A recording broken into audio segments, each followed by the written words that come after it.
अक्सर बोला है कि 2 कौड़ी की राजनीति पर हम करोड़ों का अध्यात्म नहीं लुटा दें। तो गले में माइक लगा देते हैं और ऊपर मुँह में डालने का प्रयत्न करते हैं, तो वह शब्द निकालने पड़ते हैं उगलने के लिए। लोगों ने हमसे पूछा कि आप चुनाव लड़ेंगे क्या? सर, आप देख रहे हैं TV9 मध्य प्रदेश चंद्रकांत।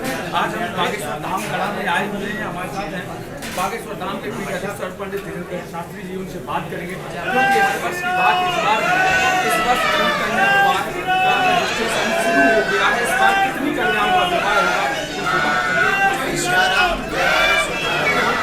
और समस्त दर्शकों को बहुत बहुत साधुवाद।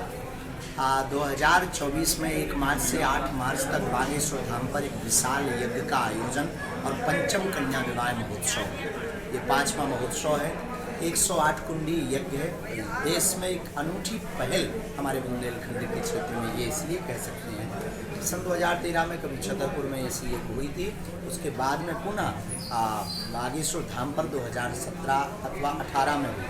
इसके बाद फिर से 108 कुंडी भारत के अमर जवान वीर शहीदों के लिए यह यज्ञ करवाई जाए और इसमें 108 कुंडी हवन के साथ 151 बेटियों का विवाह है।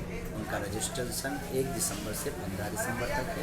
इसके बाद में परीक्षण होगा, समिति के सदस्य परीक्षण करेंगे। पात्र कन्याएं जिनके माता पिता नहीं है, जिनकी आय बहुत कम है, ऐसी बेटियों का कन्यादान बागेश्वर धाम पर 8 मार्च को लाखों लोगों के मध्य बराती और घराती बनकर के लाखों लोगों के स्तर कन्या विवाह में उन बेटियों के जीवन में अद्भुत अनुभव पड़ेगा जिनके माता पिता नहीं, परिवार नहीं। बागेश्वर धाम का प्रत्येक सदस्य घराती बनेगा। महाराज जी, इस बार जो शादी होने जा रही है आपने पिछले तो बहुत ललायत होगी इस बार इस बार पिछली बार अपने दमादों को जितना सामर्थ्य था कि हो दिया। हम धर्म पिता के रूप में सेवा हर वर्ष बालाजी करवाते हैं, साधारण रूप में सब लोग जुट कर तो हनुमान जी की दया से इस साल सभी बेटियों को 1-1 मोटरसाइकिल और पूरा गृहस्थी का सामान और प्लेटिना गाड़ी बुक करते हैं। गुरु जी, अभी तक कितने रजिस्ट्रेशन हो गए? रजिस्ट्रेशन के अभी फार्म फार्म लगभग 300 जमा हो। ऐसा अनुभव है कि 1000 तक रजिस्ट्रेशन हो। उनमें कुछ अवयस्क होते हैं, कुछ अपात्र होते हैं, कुछ लोगों की कागजी कार्रवाई पूर्ण नहीं होती है, कुछ लोगों के कई बार जैसे पिछली बार 2-3 चीटर भी पकड़े गए, शादी हो चुकी है फिर भी वो फार्म जमा, इन पे अब जाँच है चली। फिर जो 151 वो लोग पकड़ेंगे, वो लोग उठाएंगे जो वास्तविक गरीब जिनके माता पिता ऐसे 151 जाँच होगी। 3 प्रकार से परीक्षण होगा। राज्य वहाँ के सरपंच का परीक्षण भी लगेगा, टीम भी जाएगी, वहाँ के आसपास के लोगों का भी परीक्षण उनसे करवाया जाएगा। इसका एक नियम। अभी विधानसभा चुनाव भी गुरु जी हो गए। चुनाव के बाद जो जीते हुए विधायक कितने लोग आए? बाकी सुविधा सब आते हैं, सबकी जिसकी जितनी सुविधा हम गिनती करते नहीं।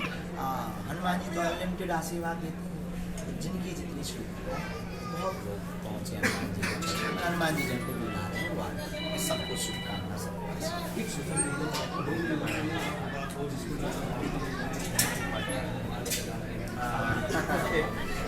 लोगों ने हमसे पूछा कि आप चुनाव लड़ेंगे क्या और राजनीति को लेकर के, तो हमने अक्सर बोला है कि 2 कौड़ी की राजनीति पर हम करोड़ों का अध्यात्म नहीं लुटा दें।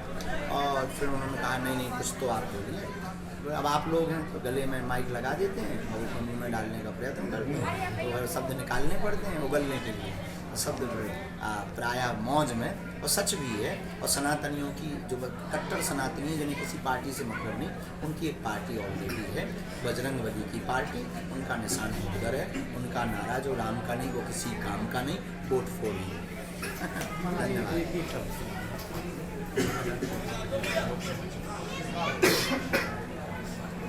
हम किसी भी प्रकार से राजनीति में कभी भी पक्ष नहीं और राजनेताओं को मानते, राजनीति को मानते, पर राजनीति के प्रति हमारा कभी भी कोई कमिट नहीं। तो जिसकी जितनी सामर्थ्य था और भारत राष्ट्रहितैषी कार्य को जिए, तो भारत की जनता राष्ट्रहितैषी कार्य करे, हमारा सिर्फ ये थी हमारे साथ पंडित बागेश्वर धाम सरकार बढ़िया से जवाब दिया और छतरपुर से TV9 के लिए